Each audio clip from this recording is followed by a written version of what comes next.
So you can just flip this up with the light. Okay, that's when the light's on.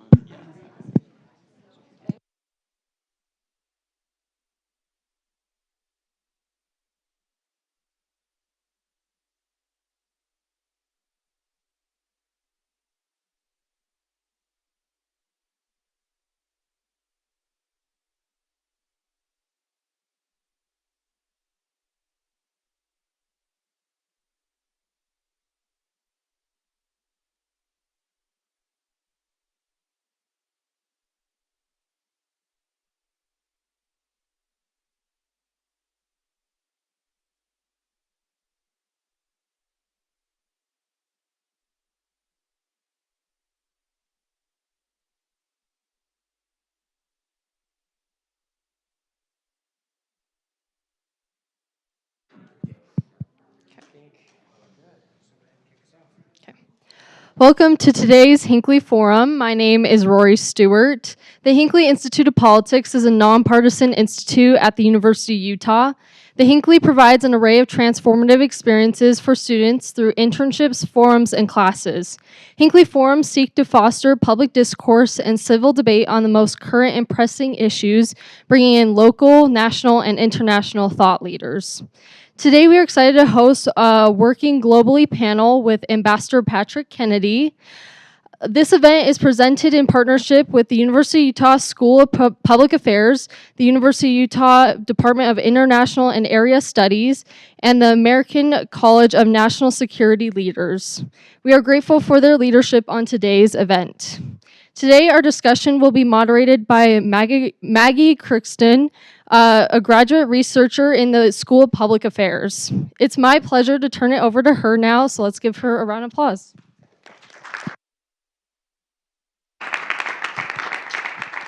Hello, everyone. Thank you so much for coming. We really appreciate it. And thank you to our panelists for coming as well. I'm going to do the introductions, and we'll start this way. Here's Ambassador Patrick Kennedy, as I'm sure we're all aware. Ambassador Patrick Kennedy is a former career Foreign Service officer in the United States State Department. He was a U.S. ambassador to the United Nations for Management and Reform and previously served as Chief of Staff for the Coalition Provisional Authority in Iraq. He served as the U.S. State Department's Under-Secretary of State for Management and was the Director of the Office of Management Policy, Right-Sizing, and Innovation. From 1993 to 2001, he also served as Assistant Secretary of State for Administration for the Clinton administration. He also served as the Deputy Director for Management at the cabinet level in the Office of the Director of National Intelligence. Round of applause, please.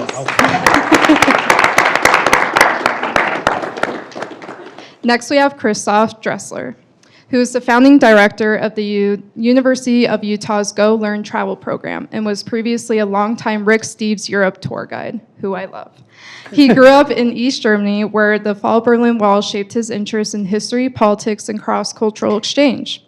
Through his work, he has led more than 50 educational programs across Europe, designing immersive learning experiences that connected historical context with contemporary global issues. Christoph also is a MIAGE alum, so that's the Master of Science in International Affairs and Global Enterprises. That's my program, so it's a little plug, from the School of Public Affairs, and brings both lived experience and academic training to his work in international education.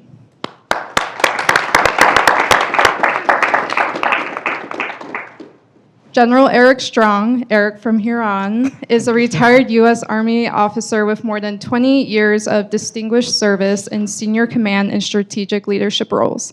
He served as Director of Operations for the Combined Joint Task Force, Operation Inherent Resolve, where he coordinated a 24-nation coalition and oversaw operations involving more than 10,000 personnel across Iraq, Syria, and Kuwait to fight against ISIS.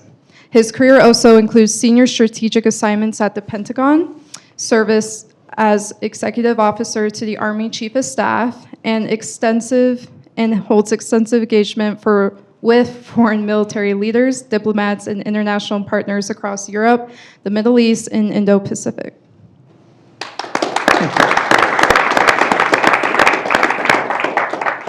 And lastly, we have Nicole Striano. Yes, is an international trade executive and licensed attorney. She currently serves as a sales account executive at Coleman Worldwide by supporting U.S. companies expanding into global markets across industries including aerospace, defense, agriculture, and pet products. Previously, Nicole served as the STEP project director at the World Trade Center of Utah, where she administered grant awards enabling small businesses to expand internationally with a strong focus on trade promotion. In recognition of her impact on global commerce, Nicole received the NASBY Advanced International Trade Award. Nicole holds a Master of Science in International Affairs and Global Enterprises from the University of Utah as well, with advanced training in international law and international affairs.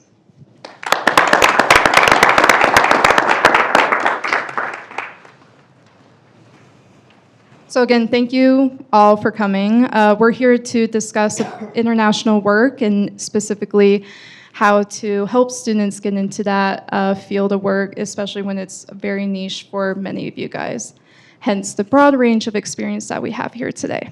So my first question is, you've all worked internationally across various sectors, whether that's diplomacy, trade, military operations, or global education. Looking back, what surprised you the most about working across borders, and what is something you wish people understood better about international work? And anyone, feel free to speak. I believe your mics are on. Okay, I'll start. First, thank you very much for allowing me to come here. I really have one goal. My college kids are watching this, so as to not embarrass them. I think my mom's watching also. So I think the most important thing for all of us is to just have some intellectual curiosity and cultural understanding of where you're going in. We're different. Look around this room, right? We have different interests, we have different experiences, and we have different goals. But understanding that and being willing to engage in that conversation, I think is the critical thing that I wish, if I could go back 30 years ago and I was sitting here, is what I would tell myself. I think what I'm most surprised about with all of that, though, is how small the world really is and how engaging people actually are. In the Army, when we first started deployments to the Middle East, the big thing you never wanted to talk about with anyone was religion, right? Like, don't bring up religion.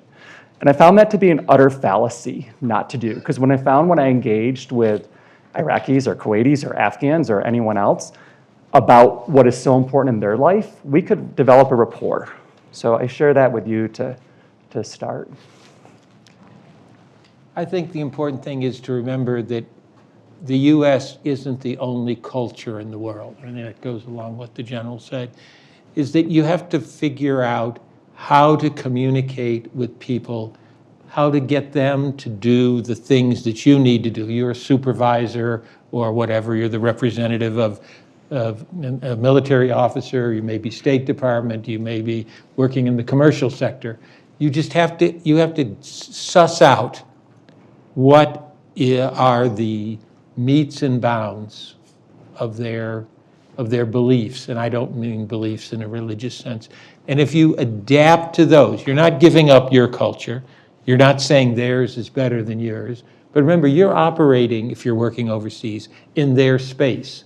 And so acknowledging their culture, even if you don't know the language, my time in Iraq, if I would simply say salam alaikum, or if someone said salam alaikum to me, alaikum salam.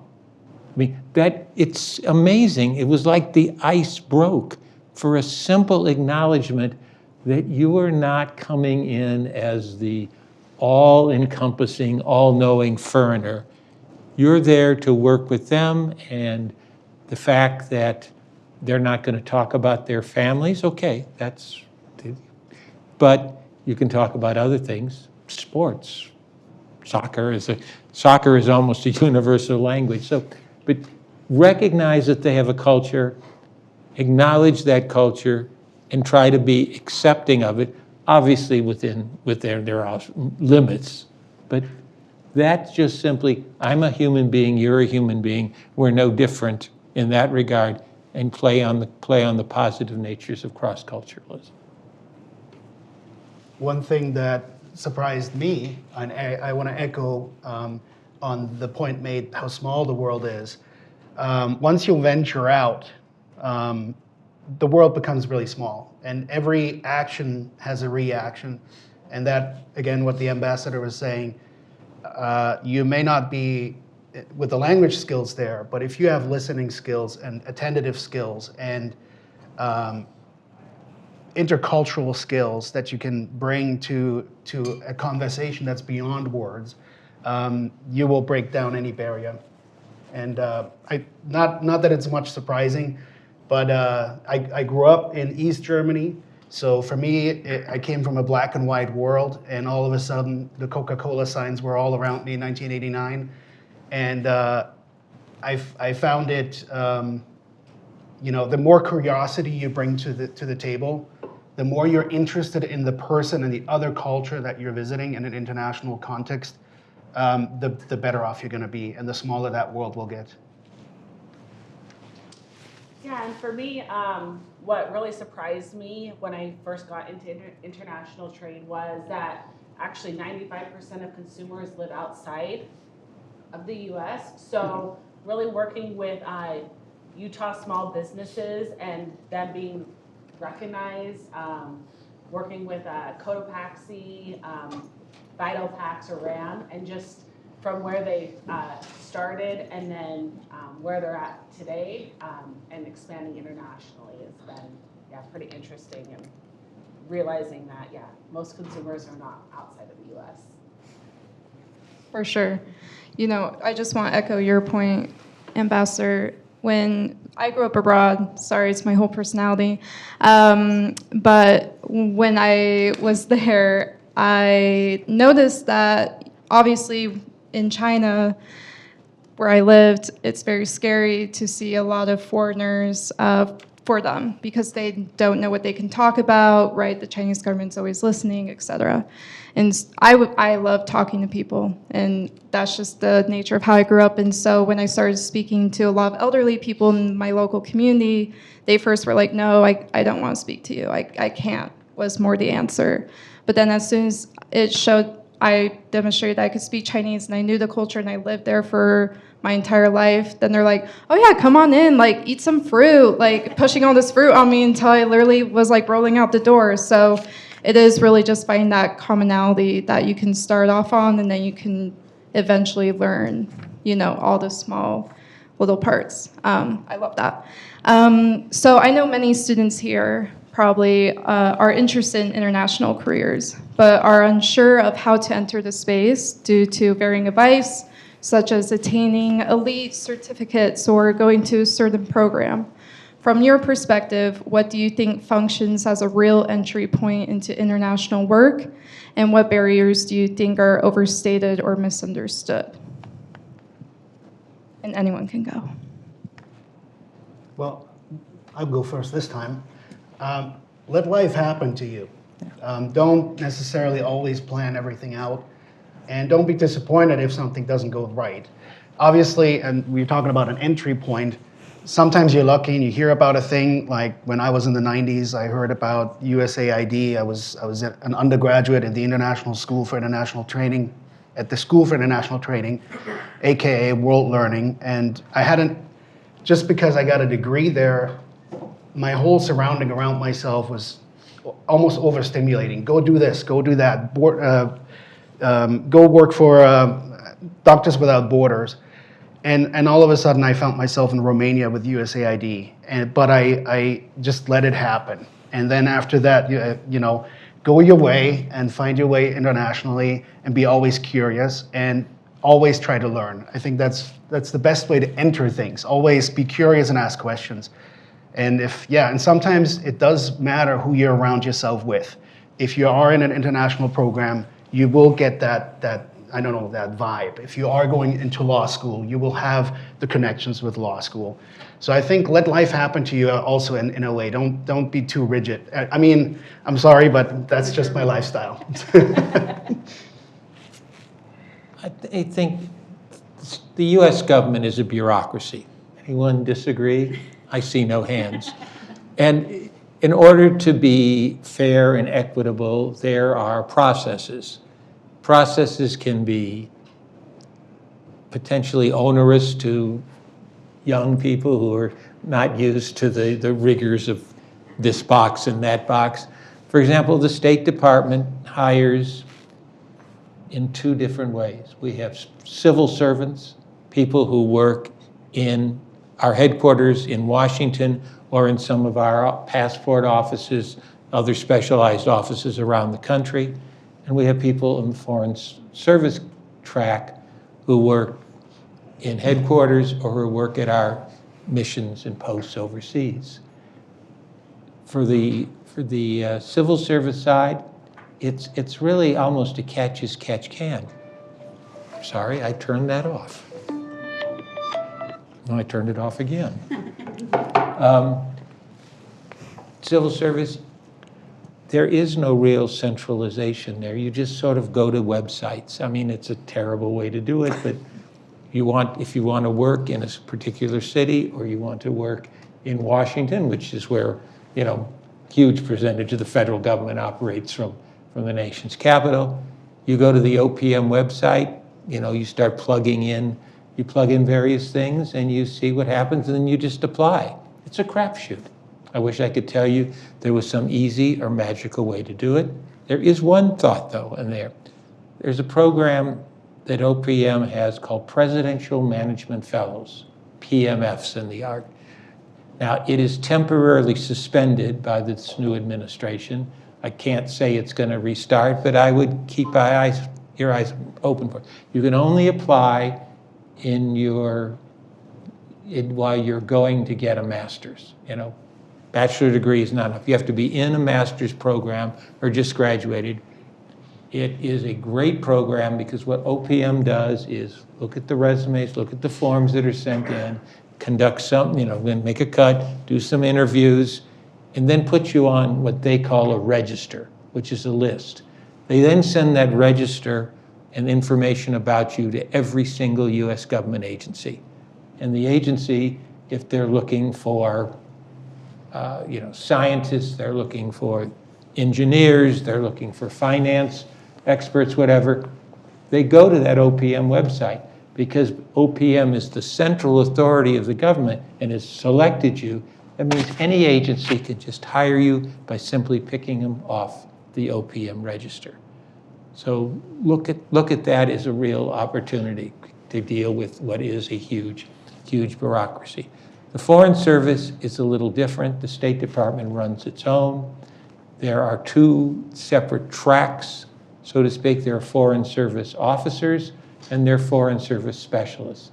The Foreign Service officers do political or economic analysis. They do consular work, helping American citizens or others visit the US. They're public diplomacy people who are the press officers and public affairs officers at embassies around the world and headquarters backup. And then there are management professionals who, run the back room, make sure the embassy runs, make sure the State Department runs. So if you like managing things or people or finances. Then there are Foreign Service specialists, they're information technology, there is security, there's engineering, there's construction, there's a huge range there. And the best thing to do is just keep picking on the State Department website, except if you're interested in law enforcement and security, the Diplomatic Security Service of the State Department, which is its law enforcement arm, has its own sub-website to do that. If you're interested in being a Foreign Service officer, there is an exam that is offered 2 or 3 times a year. You sign up, it's free.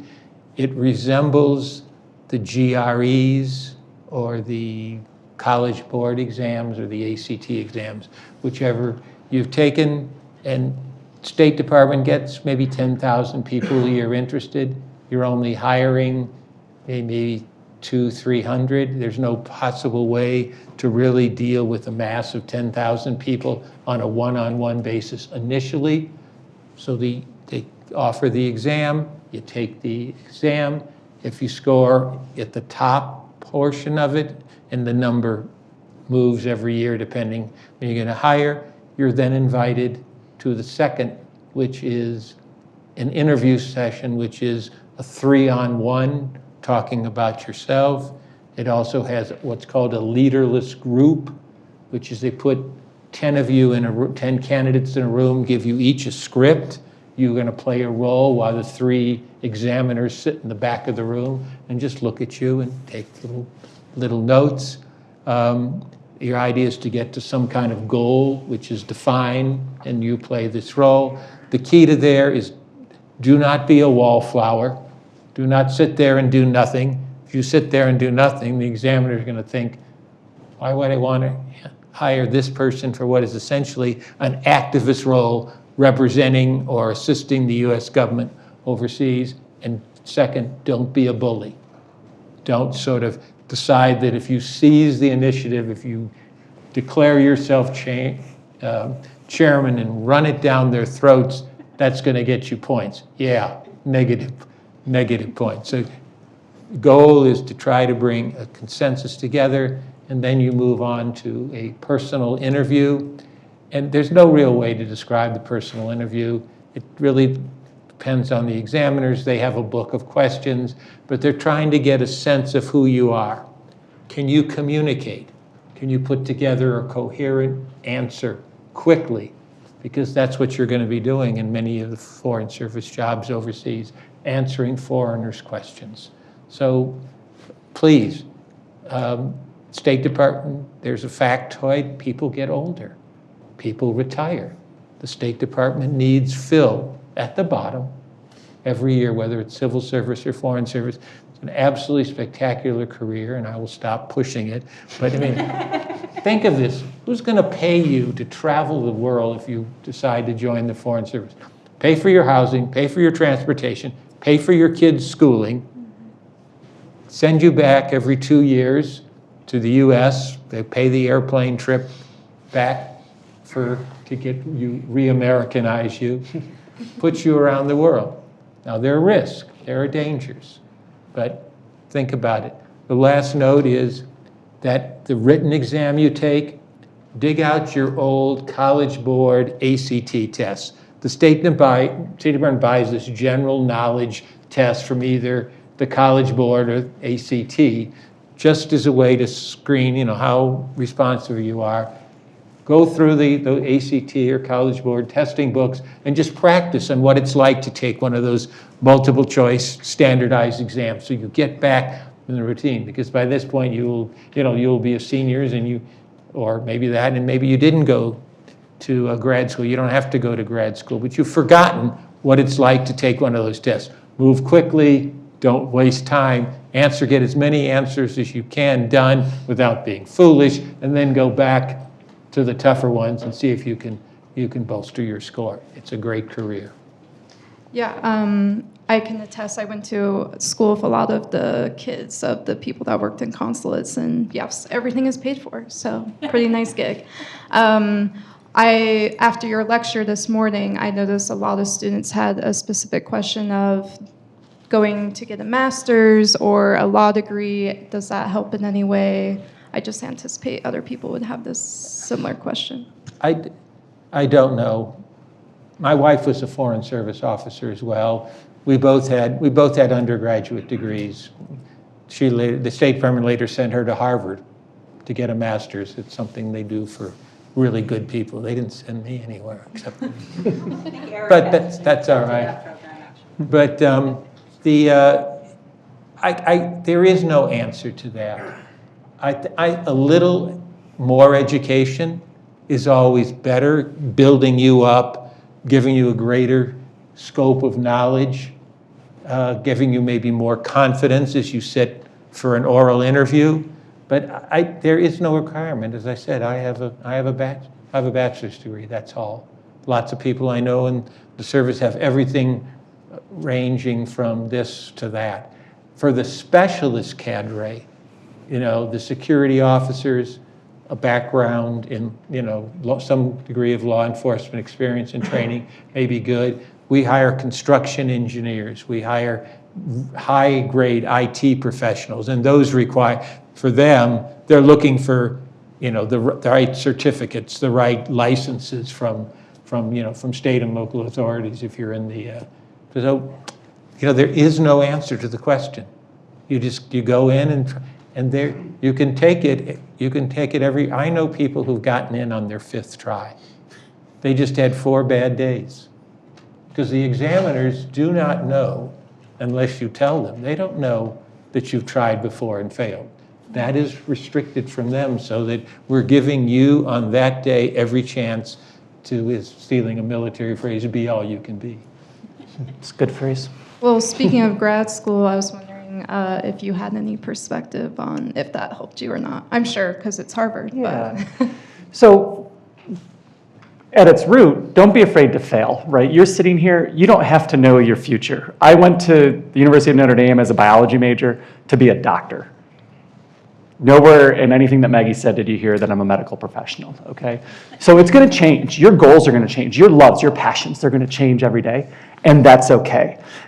Yes, I was fortunate enough, I actually did a diplomacy major or master's on my own because I felt like, probably too much information, I felt like I didn't perform as I should have in undergrad, right? I had a lot of fun doing other things, and I love my career choice, and I would do it tomorrow all over again. But I had this passion for continuing education and a lifelong learning, and I felt getting a master's degree in diplomacy would help. Did it open any doors? I don't know. But did it make me understand the world I was working in and living in better? Yes. And I did. The Army did send, we don't have as good a housing as the State Department does overseas, or food. So if those are your 2 driving factors, maybe not the military. But I did get to go to the Harvard Kennedy School of Government for a year as a fellowship. The Army sent me there, and it was a wonderful experience to work with people all around the world. And I think that's what you get from a continuing education, whether it's you immediately go from undergrad to graduate school to PhD, or you wait 30 years. It makes that world smaller for you. And so I have benefited from that because it's just made me a better soldier, a better person, a better father, and a better husband. I really think that's all true. Yeah, and I would say I have a background in law, and I'm actually a Utah licensed attorney, but I found that doing international work is very interesting, and I use my law degree in reading contracts, focused on international law. While I was in law school, I did a lot of international programs. I actually spent a year in Toulouse, France, where I was able to have classmates from all around the world. So, you can, do the law thing or continue education, and it will help you in your international career. So I found that helpful. Very impressive. I hope to be like them one day. And I know we spoke earlier about the joys of connecting with people in various cultures and identities. We all know that international work often involves representing institutions, governments, or organizations in environments with very different norms. So it's kind of a flip side to what we talked about. How did you learn to navigate those responsibilities, and what helped you recognize when to adapt versus when to stay firm? So I'll take that on. In my last position, operational position in the Army, I was the director of operations for the terrorism fight against ISIS in Iraq, Syria, and Afghanistan. Iraq, Syria, and Kuwait. And one of the relationships I had that I had to cultivate was with the Russian generals in Syria, because we had US forces in Syria and we had Russian forces in Syria. This was beginning in the summer of 2022. The forces predated that, but when I got there. And Russia was also at war in Ukraine. And there were obviously huge national security implications in that every day. In every conversation, the preparedness that had to go into there. To not say the wrong thing. Like up here, you don't want to say too bad of a wrong thing, but there it could have just dire consequences for all of us. And it was the patience, and it was a solid understanding of what our nations and the coalition of 24 nations' goal was as it related to ISIS. It was also, I had to understand what Russia's goals were in Syria, and I had to understand where my counterpart was coming from. And sometimes we had very contentious discussions. Sometimes he quoted Anna Karenina to me, and I read that. I actually liked the book, but it wasn't so much, him reading it to me. And so I think, again, just especially in times when you're going to disagree, because you're going to work with people that you have a fundamental opposition to, but where do you find that common cause to sit and then just to pull, right? Because we do have those relationships, and sometimes it takes being fluent in the language and building trust, but kind of going back to the beginning, it takes building trust, and it doesn't take a lot to build trust. Conversely, it doesn't take a lot to lose that trust either, but. Building trust is tough. But I think the main point is you have to understand where the other person is coming from. What are bottom lines? You're in a gate. Did you start the conversation, which in a sense puts you at a slight disadvantage because that makes you the demandeur? Can you arrange something where the person is coming to ask you for something and then you're going to trade? That puts you in a slightly elevated position in terms of the discussion. So you want to see that. You want to make sure that you have researched this thing up and down. If you're going to go into a negotiation, you have to make sure absolutely positively what is your bottom line. What are your instructions from your company, your agency, the national command authority? What are your instructions?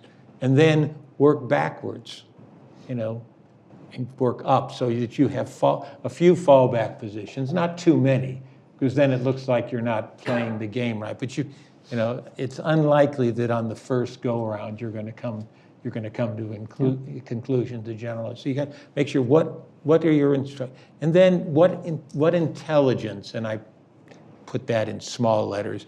What intelligence can you gather about what the other person really wants? What do they need to get out of this? And how does that relate to what you have to get out of it? So everything about it is preparation. You've got to be totally prepared to negotiate, which means back off slowly, back off fast. The other person all of a sudden comes up with a wild idea, but damn if it doesn't fit with just one little change. So you accept the offer conditionally and then go for the little change. And if you don't get it, you go back to square one. But just preparation, knowledge about the person, including, I think the general comment, but if you can find out about the personality of the individual leader of the other side or about the national characteristics. I mean, the Chinese are absolutely, almost arrogantly placed negotiators. You're always wrong, you're always stupid, and you've got to be prepared for that without ever taking umbrage unless you take it in a joking sense. Oh my God, how could you say that about me? But know the context, know the background, and know the parameters. Absolutely. This is like War and Peace. This is like When high you call on stakes. I'm like, why am I wedged in here? Me and my travel shirt. I'll take it back to my line of work and to, I guess the question was, or the thing that I would like to remind people, especially Americans, and maybe not as many in here, but I take adult Americans who worked really hard all their lives and are not really completely stuck in their ways, but when it comes to international things, I take them and I push their comfort zone. And that's just my line of work where I feel comfortable as well as traveler. And I do two things, I think. I change them how they think about a different place by offering vacation. Can you believe that? But that's how I built my trips. I push the comfort zone and have these adults in a Turkish village with the poorest lady sitting on the ground. She is somewhere between 97 and 100 years. Nobody really knows because there's no birth certificate and nobody kept track for her. And we are discussing life, her life. And we're comparing, and here we are, some of us are doctors and lawyers and we kind of realize how beautiful life is in that moment. And it's not about the paycheck or anything. So, but we're doing two things. We're changing ourselves by putting ourselves out there. So maybe same for you, put yourself out there wherever you get a chance. But then also, you are an ambassador and you are changing people and you are contributing to the world. If you're the ugly American out there, that's what people will think about America when they see us. So let's not. And if you're out there, and no matter if you're high stakes or as low stakes as travel, you will have an impact. And I just want to remind everyone, everywhere, wherever you go internationally, you will change other people's lives just by being there. And they will learn from you. And I think this is the continuing education, a little bit more on the basic level, but you never stop learning. And to travel and to be out there and internationally be active, whether it's like, wow, this is like War and Peace, I said, but much more on the individual level being said, you will have a chance to shine internationally. And I always remind yourself of that, and you'll be good. Yeah. If I could add one codicil out, simple little words in another language. Don't pretend to speak the language. But if you can say hello or thank you in the foreign language you're visiting, simple, French, bonjour, merci bien, or salam alaikum, alaikum salam in Arabic, you just, that breaks ice. They know you can't go any farther than that. They know it.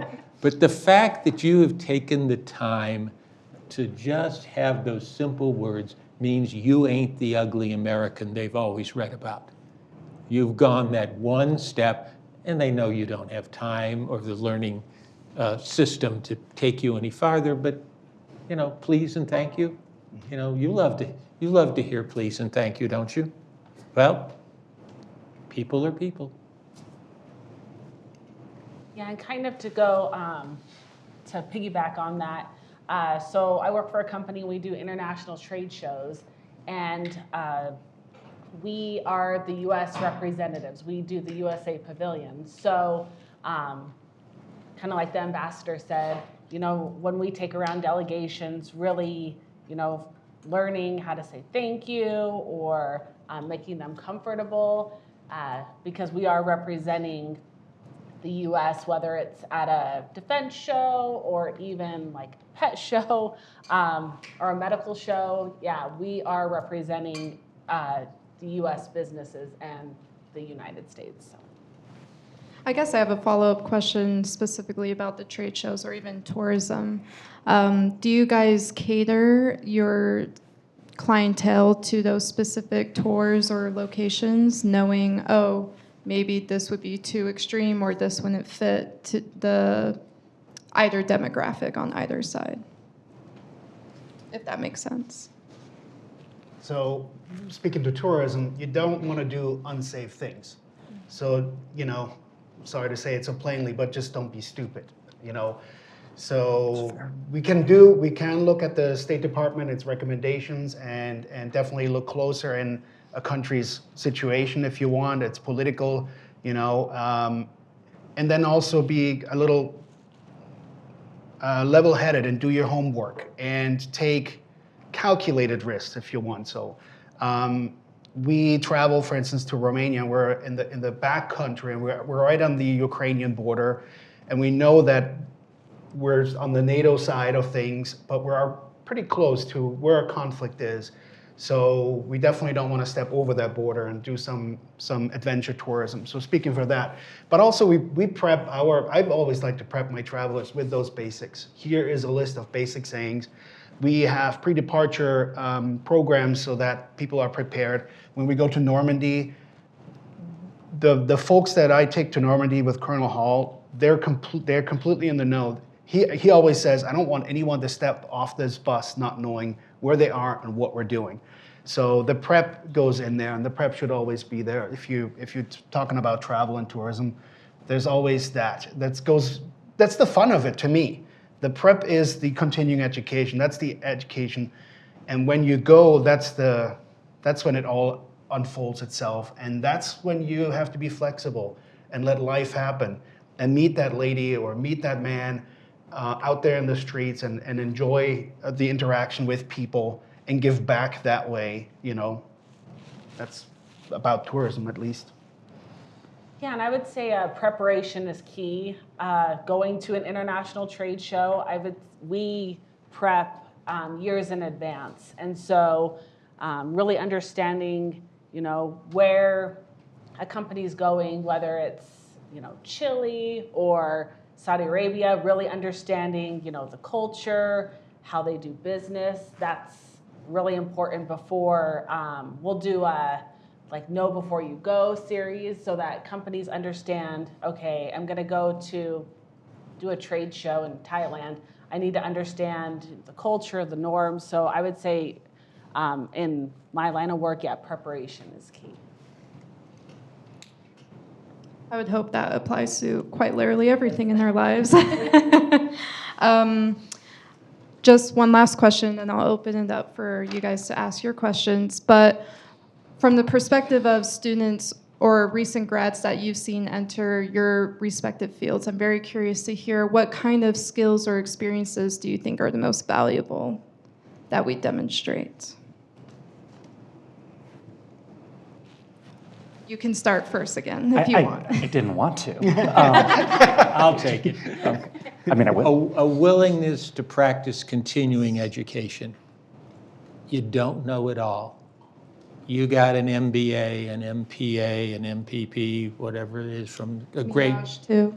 from a distinguished university, this being one of them.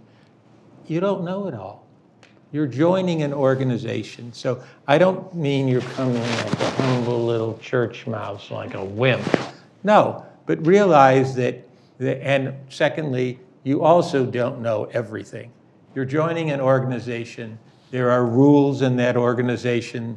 There are norms that I'm not talking about norms that might be racist or sexist or, gender, whatever. No, you're just talking about this is how things are done. And unless someone's about to get badly hurt, I don't suggest you tell somebody with 10 years of experience on day 3 that they're doing it all wrong. So just be prepared to enter a new community, suss out what the community values are and how people interact and how people do their work, and then grow into it.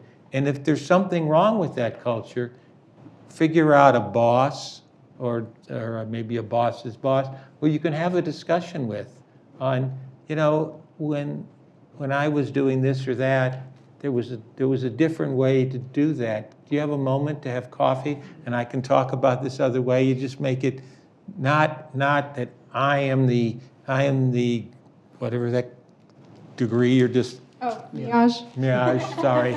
Sounds like a cat that I just stepped on its tail. We are renaming it, everyone. Thank you. But just that you're approaching this as a curiosity, not as demand that change comes after 10 days of work. Observation and respect, just to piggyback on exactly what the ambassador said. Observe, learn, respect, and always think you have something to give back. Don't think of yourself that you're just, you're the consumer. You are always in the position, internationally speaking, to give back. So act on it. Let me add one more other thing I forgot, if I could. There are people there are agencies, entities that kind of abuse newbies, try to get you to work 60 hours a week for 40 hours worth of pay. So I'm not talking about that. But as things come along, there will be unusual things. I mean, example, at the State Department, there'll be a distinguished visitor coming from Washington, a cabinet officer, the Supreme Court justice, or there is going to be some other, the president, the secretary, da-da-da-da. And that requires work outside of, 9 to 5. Now, if your family life permits it, it doesn't hurt as a newbie to volunteer to be, an extra gopher. Because what you're doing is you're acquiring more knowledge, more substance on what goes on outside the routine activities. And as you do this, you're going to meet other people in the embassy. You may even meet foreigners who are actually going to be the recipients of this visit from the Ministry of this or the Gendarmerie Nationale or whatever. That really helps you to just expand. And then you get better known, because when you're dealing with these large events, they're drawing people from the entire embassy, including people from the military detachments and others, until you're getting known without looking like you're being pushy. You're offering a little time, and what you're doing is getting a little more experience free as a payback for the cost of your time. I would say a key is adaptability and also networking.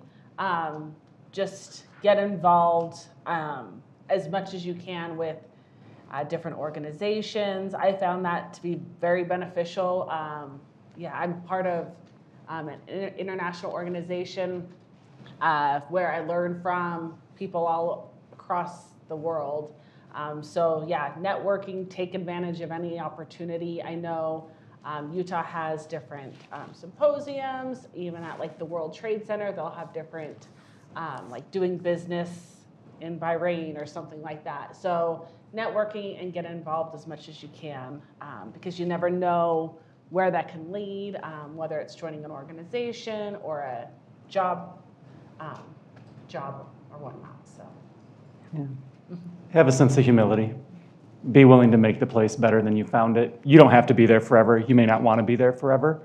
But just have that sense of humility and wanting to make it better, right? I've done lots of great things in the military and since. I also was the fry guy at Wendy's, and I loved it. I was going to be the best fry guy. I wanted to make it up to front cashier. You really made the show when you were the drive-through cashier. But just understand that. Understand your role and want to be better and be humble. You can be confident and humble. You can know your craft and be an expert and have all the confidence in the world and still be humble. Being humble and having humility is not weakness. People will still come to you for your expertise. So. Well, thank you so much. That was excellent advice. Can we get a warm thank you?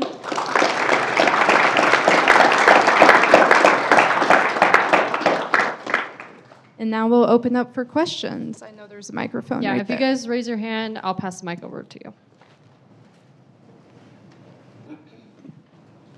Hi, I'm Chloe, and I have a question for Ambassador Kennedy. So I see you were working for the State Department in 2016, and I was in Hong Kong during the Occupy an Umbrella protest. And so I'm wondering, when you're in the State Department, how it kind of works, or how you see whenever it's a danger to American citizens to be in a politically volatile situation, or when those travel advisories become more recommended, or remove U.S. businesses, or recommend them to remove bases there. My dad was a pilot. Yeah. The State Department has a bureau. Bureau is the operating divisions. The Bureau of Consular Affairs. Bureau of Consular Affairs has graded travel warnings. Every embassy or consulate, embassy in a capital city, sometimes we have consulates in other large cities. I mean, we have an embassy in London, we have a consulate in Edinburgh, Madrid, Sevilla. The assignment for everybody at that embassy, from the ambassador on down, is to watch the situation in terms of security. And if they see that there is trouble coming, you can start, there's something down to the post level. If there's just going to be a demonstration at the Plaza Mayor, okay, they get word out to the hotels, the tour operators, and there's a warden network. You have American citizens who are living in the region, who don't work for the embassy, but they're the funnel to pass it to this neighborhood or that school or that factory. You get the word out. Saturday, Plaza Mayor, don't go. And then there's gradations that go up until get your ass out of town now.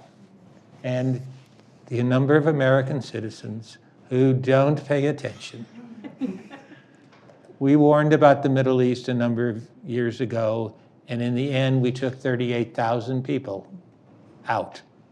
We had boats shuttling out of Beirut. We had airplanes. We do, there's this whole rubric, but it starts at the post level, but it's also fed from others. If intelligence, I'm now talking about highly classified material, comes in, that's shared with the State Department, our Bureau of Intelligence will go and talk to the people in consular affairs who have all the clearances. And sometimes we have been known to create stories that aren't true, but they're not harmful. And you just pass the word that, da-da-da-da-da. But the number of American citizens, I said, who just don't listen. But we also, the Economic and Business Bureau of the State Department is in contact with the major trade associations. And so we're also in contact with the military. If we see something coming, we go to them and say, we may need a little help.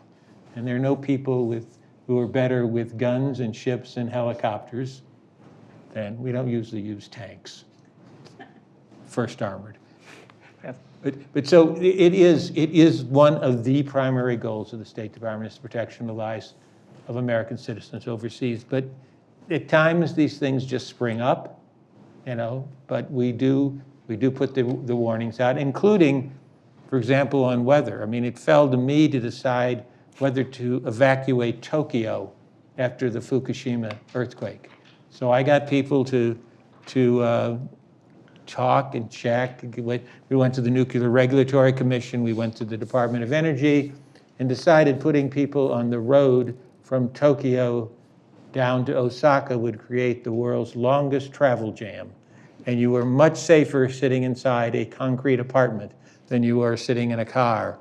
So lots and lots of moving parts, but with one goal, is that get them out in advance so we don't have to come in potentially with our military colleagues and get them out. Now, things happen. There's an earthquake in Haiti.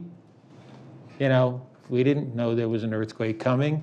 So you assemble the right pieces, you get additional State Department people in, get the military coming in, and then you use the backhaul on the military to throw. You've seen the big military cargo planes? Most of them have what are called paratroop seats. These are web seats that drop down from the side of the plane, and they carry paratroops. They also can carry American citizens out.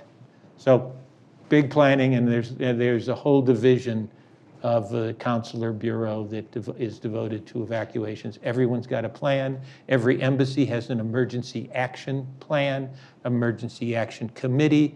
The State Department has an operations center that runs 7 days a week, 24 hours a day, and has 3 rooms in the back. One of them is devoted solely to consular officers who assemble if there's a crisis, to man the phones and talk to American citizens in distress there, talk to family members, put the family members' names into the computer, and then call the family back if Sally Smith shows up as having been evacuated. We let them know. Prime mission. Any other questions?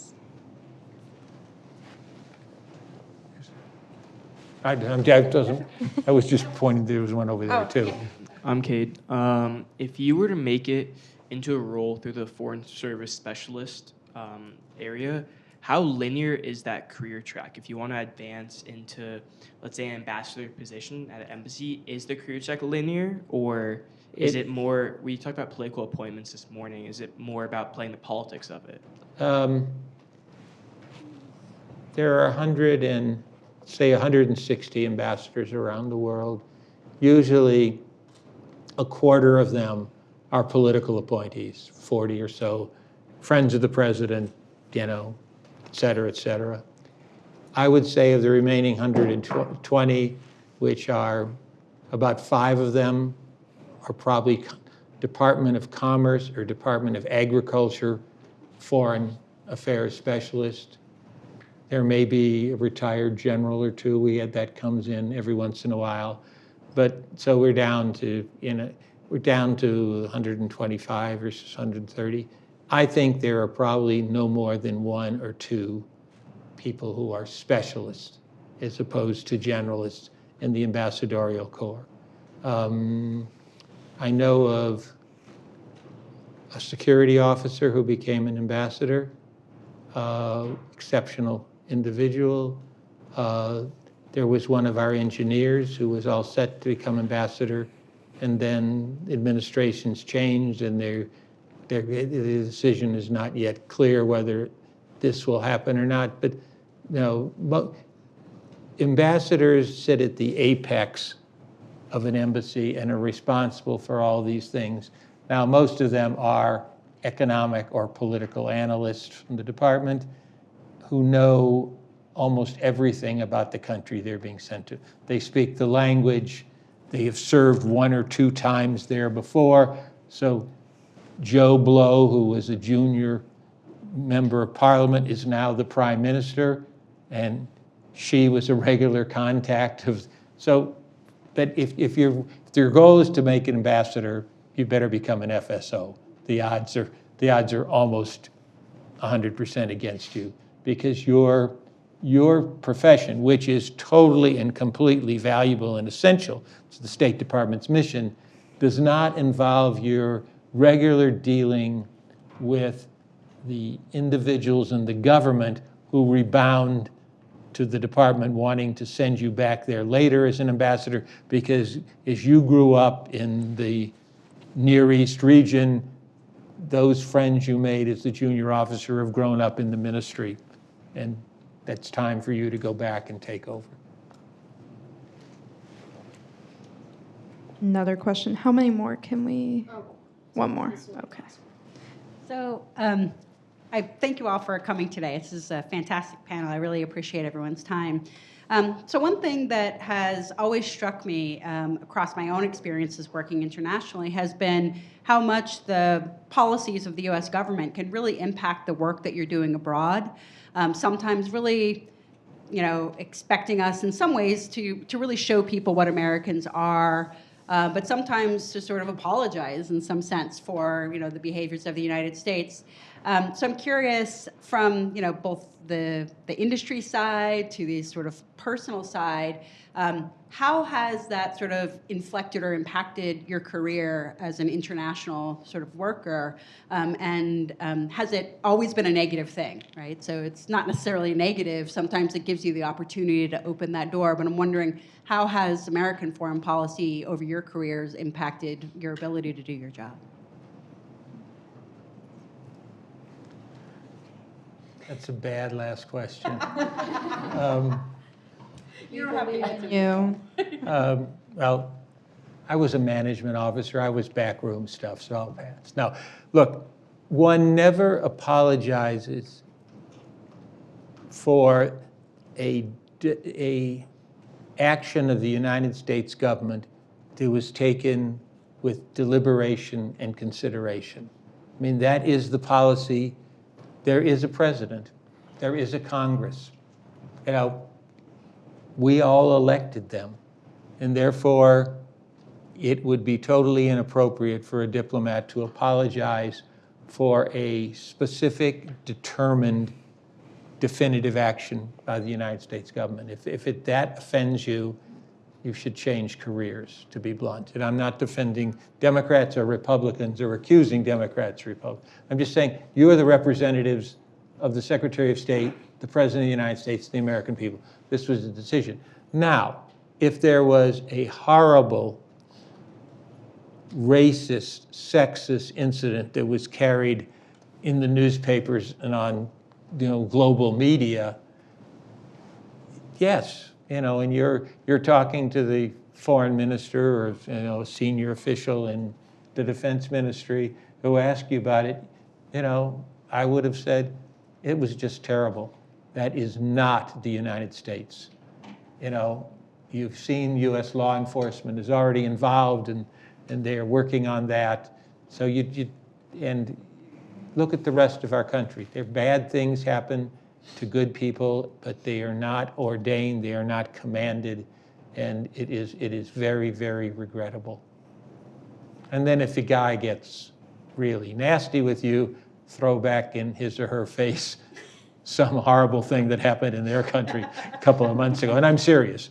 You do it with a deliberate, say, look, Charlie, look, Suzanne. There were these incidents up in, Province X. We didn't come in here and beat you up about that. They were terrible. Your government said they were terrible, and you acted. These were terrible incidents in the United States, and our government is taking action against the offenders. I think that's the best way I can put it. I mean, the military. I mean, there have been military accidents. The military has, officially apologized and even paid damages because we are America. We look for the honest and righteous thing to do. Excellent last phrase. Well, thank you again for joining us here today. I hope we can do one more round of applause.